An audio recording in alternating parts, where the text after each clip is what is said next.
Baik, bismillahirrahmanirrahim. Assalamualaikum warahmatullahi wabarakatuh.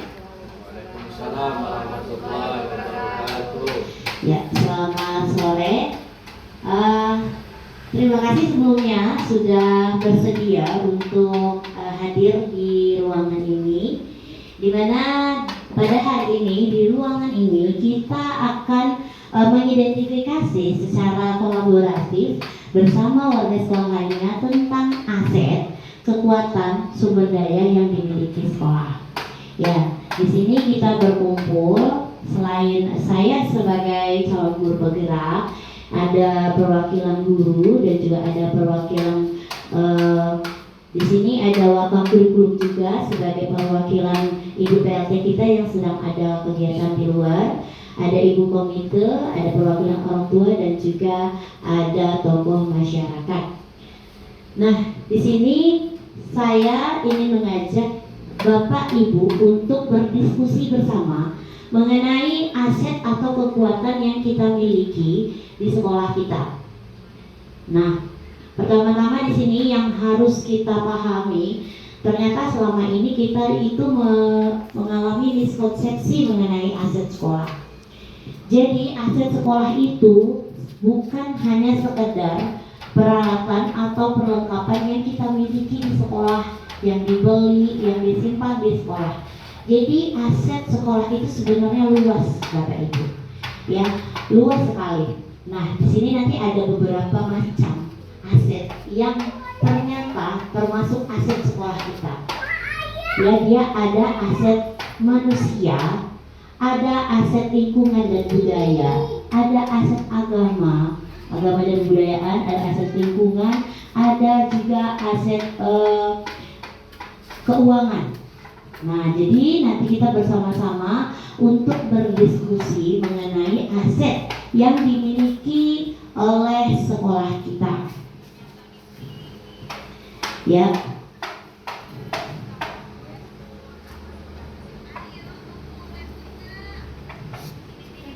Nah, di sini ada aset manusia.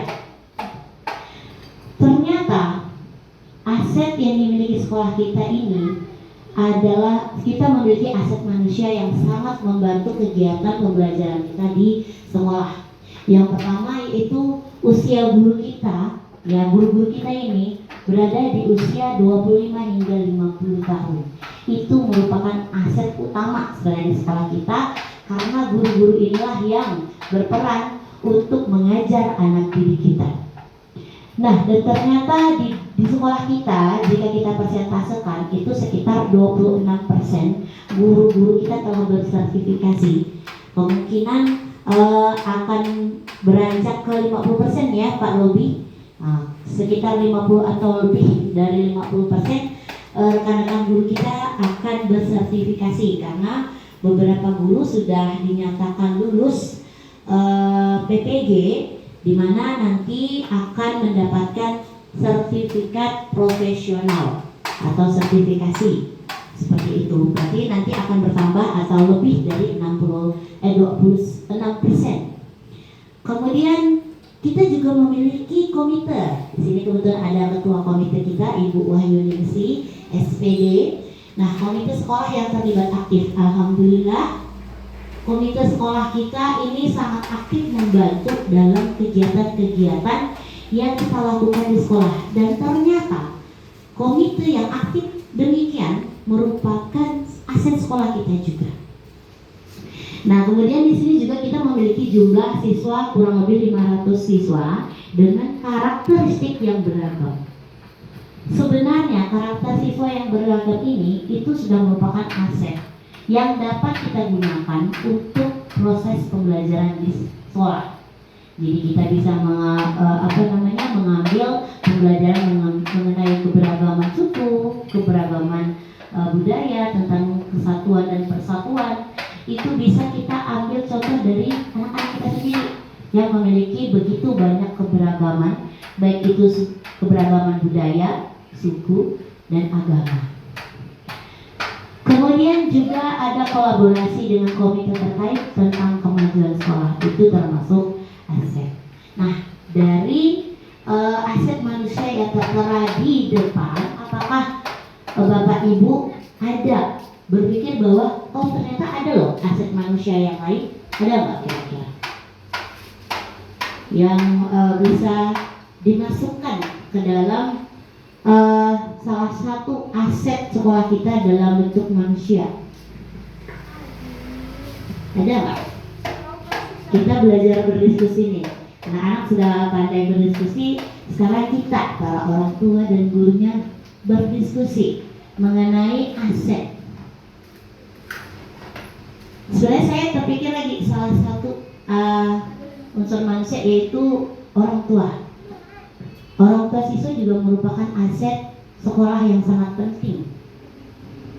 Setuju nggak nih? Nah, kenapa saya bilang orang tua ini termasuk aset penting? Karena salah satu contoh menggerakkan ekstrakurikuler itu orang tua sangat berperan penting dalam kemajuan ekstrakurikuler kita. Alhamdulillah ada 2 ekstrakurikuler kita yang sangat baik ya di tingkat SD ya, salah satu kita adalah tingkat yang terbaik di SD. Dan ini tidak lepas dari peran penting orang tua. Ya, itu juga merupakan aset. Dan orang tua yang memiliki profesi yang berbeda-beda itu juga merupakan aset. Sebenarnya kayak kita orang tua yang ada profesi sebagai dokter, sebagai polisi, sebagai pedagang, sebagai ibu rumah tangga, itu sebenarnya bisa kita gunakan untuk membantu mengajar di kelas. Karena ada sebenarnya sistem di kurikulum Merdeka ini, orang tua ini sesekali kita ajak untuk berperan sebagai pengajar di kelas. Dan saya sebenarnya yakin sekali bahwa orang tua sekolah kita bisa melakukan itu. Itu juga merupakan aset. Nanti saya masukkan lagi. Kita boleh ya diskusi sama. Ada tambahan ya nih untuk manusia, aset dalam bentuk manusia di sekolah kita. Kalau ada boleh ditambahkan, nanti saya tambahkan. Ya, boleh Ibu. Silakan Ibu. Menurut saya aset manusia dalam identifikasi aset sekolah adalah seluruh warga sekolah. Di situ ada termasuk guru, kepala sekolah, penjaga sekolah, siswa dan tenaga pengajar lainnya. Seperti itu. Baik, terima kasih. Itu termasuk juga warga sekitar sekolah ya, mungkin yang bisa juga kita libatkan dalam pembelajaran ke murid-murid kita. Baik, terima kasih Ibu Pur ya? Ya, Ibu Pur. Terima kasih. Kita lanjut. Nah, ke identifikasi aset sekolah yang berupa sosial. Nah, di sini guru-guru kita memiliki KKG, komunitas belajar, dukungan masyarakat atau lingkungan sekitar, menjalin kerjasama dengan masyarakat sekitar dalam pemantauan siswa di sekitar sekolah. Apakah ada tambahan lagi untuk bagian sosial itu? Biasanya kita berhubungan dengan orang luar. Aset sosial. Ada tambahan? Dari ibu-ibu, bapak, sosial ini berarti kita itu menjalin hubungan dengan rekan yang ada di luar dari sekolah kita.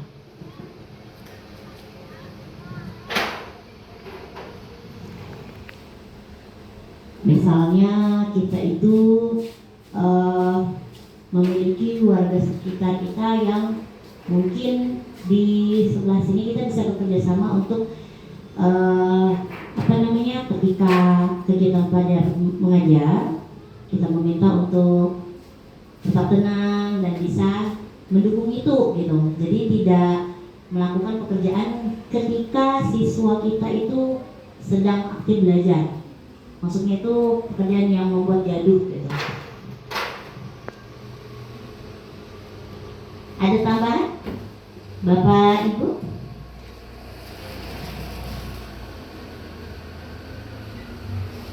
Kayaknya ini aja ya identifikasi aset sekolah kita ya. Selain KKG, komunitas belajar, ada lagi? Kalau menurut saya mungkin paguyuban juga termasuk kali ya, Pak Bu Heni, Pak Robi. Paguyuban, baik itu paguyuban kelas, paguyuban ekstrakurikuler, saya rasa itu juga termasuk karena itu hubungan kita dengan pihak luar, di mana kita biasanya juga ada mencari donatur-donatur ya untuk membantu anak-anak di sekolah kita. Nah, yang berikutnya yaitu identifikasi aset sekolah bidang politik. Di sini beberapa contoh. Di bidang politik ini terdapat SMP dan SMA di sekitar kita yang bisa kita gunakan atau kita perbantukan untuk menambah wawasan anak-anak kita. Jadi semua aset ini harus berhubungan ke anak ya, harus bisa dimanfaatkan untuk kepentingan anak, kepentingan peserta didik. Nah, kemudian memiliki kerjasama yang baik dengan pihak puskesmas, memiliki kerjasama yang baik dengan KPAD, dan juga sekolah kita dekat dengan kantor lurah. Kantor lurah di sini ya. Kantor lurah dan kantor camat. Kantor lurah sini ya. Oh, ya, maksud. Ya, jadi ini juga menjadi suatu keuntungan atau ada manfaatnya kita berada di sekitar puskesmas dan juga sekitar kantor camat, kantor lurah, karena seperti kantor camat juga bisa kita ajak kerjasama, misalnya dalam meminjam lapangan mereka pada saat kita harus latihan ya, seperti yang pernah kita lakukan, dan juga kerjasama yang lain. Ada yang lain nggak? Ada nggak tambahan untuk ini untuk yang bidang politik? Ada tambahan nggak kira-kira nih dari ibu-ibu? Selain terdapat SMP SMA yang bisa kita ajak kerjasama, puskesmas, KPAD, ada nggak yang lain?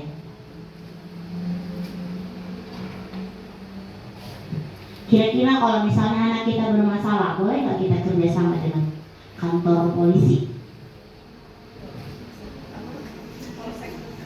Ya, polsek terdekat itu bisa juga kita masukkan ke dalam aset kita.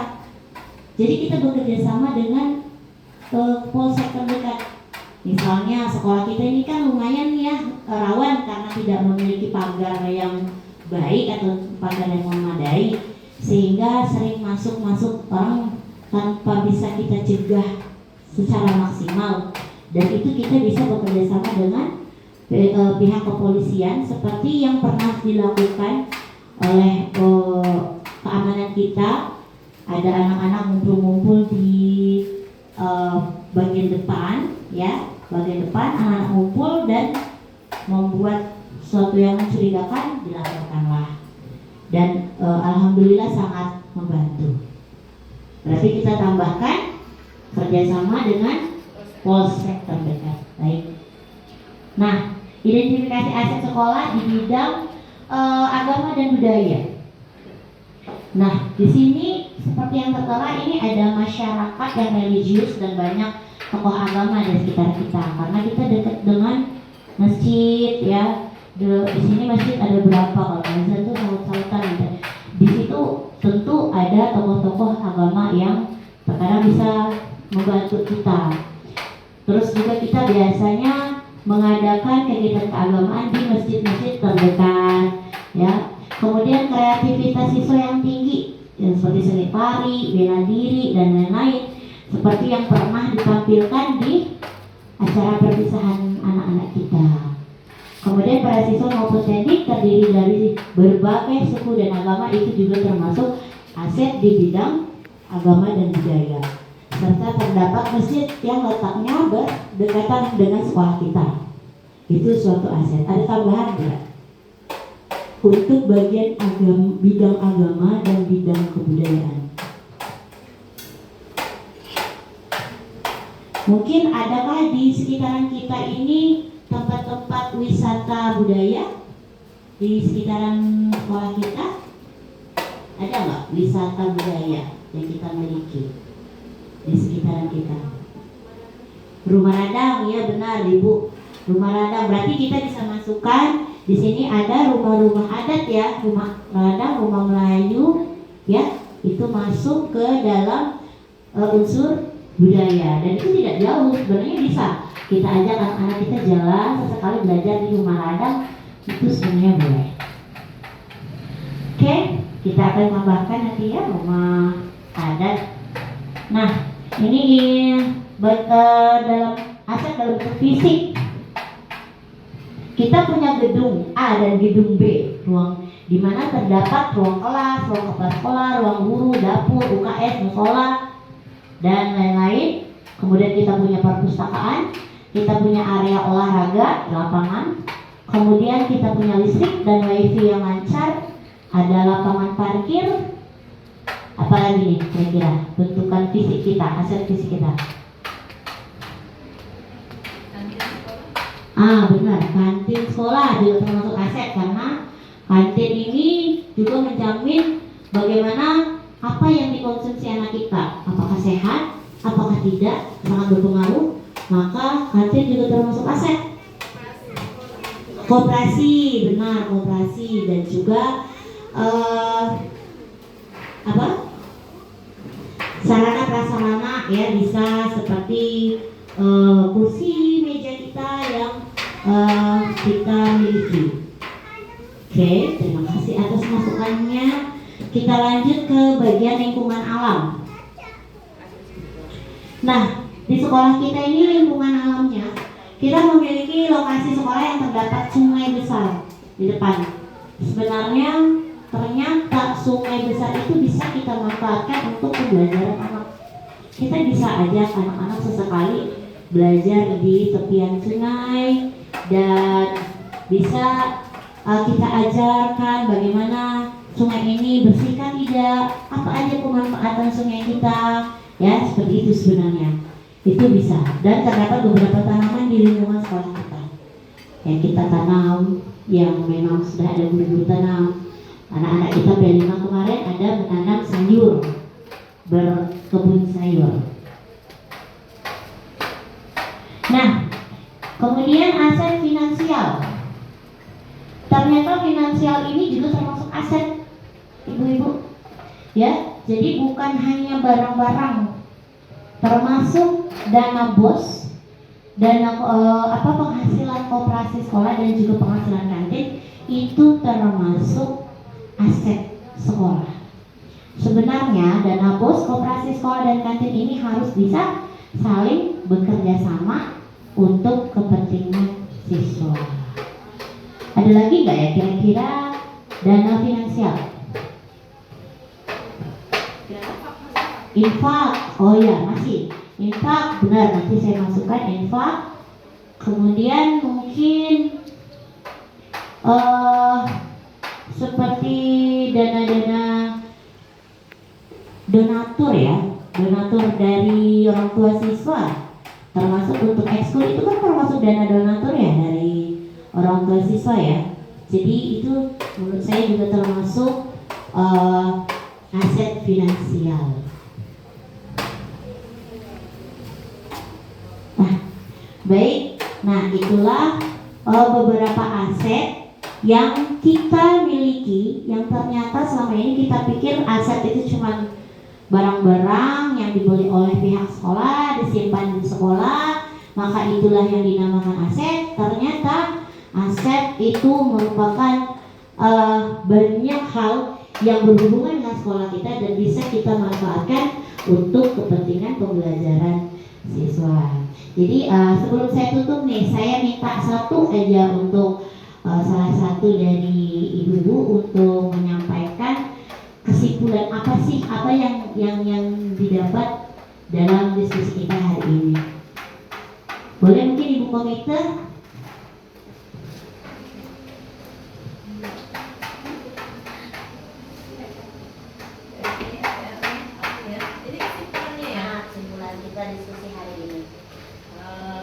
Ternyata kita memiliki banyak aset ya Rupanya itu adalah aset, kemudian hasil dari kantin, kemudian koperasi sekolah, juga dalam bidang kebudayaan itu bisa berupa rumah adat, ternyata itu juga aspek-aspek yang dimiliki oleh sekolah. Ternyata banyak sekali di lingkungan sekitar kita, termasuk sungai yang dekat dengan sekolah kita juga itu termasuk aset. Nah, selama ini yang kita pikir aset sekolah itu barang-barang ya. Selama ini yang kita pikir barang-barang di sekolah, kemudian ternyata seluruh lingkungan yang terdekat dengan sekolah adalah aset. Nah, jadi menurut saya inilah kesimpulan pada hari ini. Oke, terima kasih. Baik, terima kasih Ibu Ketua Komite kita, Ibu Wahyu SPD. Mungkin saya minta satu lagi kesimpulan dari pihak guru, singkat saja, tidak apa-apa. Apa sih yang baru dari yang Ibu tahu, yang baru hari ini tahu dari diskusi kita? Ya, terima kasih untuk Bu Rina Malini, khususnya calon CGP angkatan 11 ya. Baik, kesimpulan yang saya dapatkan untuk aset ya. Aset merupakan sesuatu yang memang sangat penting bagi kita, terutama dalam segi kita paham dengan apa yang dimaksud dengan aset. Ternyata apa yang disampaikan oleh Bu Ima tadi bermacam macam aset yang harus kita pahami. Dan alhamdulillah pada siang hari ini ya, kami khususnya tahunya kami aset itu adalah sesuatu barang. Betul kata Ibu Komite tadi, sesuatu barang yang mungkin kita tahu benda yang ada di sekeliling kita, contohnya seperti papan tulis atau uang kelas atau yang ada di dalam sekolah. Ternyata aset itu juga termasuk dari sumber daya lainnya, yaitu dari SDM juga. Contohnya sumber daya manusia itu juga termasuk aset. Jadi alhamdulillah setelah adanya pembelajaran ini kami paham. Terima kasih ya Bu Ima ya, sudah memberikan sesuatu yang berharga bagi kami, terutama kami selaku guru juga. Tetap semangat untuk Bu Ima, selalu mengingatkan sesuatu yang baik untuk kami, khususnya guru-guru yang ada di SD Negeri 18 Sarjana. Terima kasih. Baik, terima kasih Ibu Heni. Nah, berakhirnya rangkuman atau kesimpulan dari ibu-ibu, berakhir juga diskusi kita pada siang hari ini, sore hari ini. Saya ucapkan banyak-banyak terima kasih atas waktu dan kesediaannya untuk hadir. Jika ada salah-salah kata saya mohon maaf. Saya akhiri. Wassalamualaikum warahmatullahi wabarakatuh.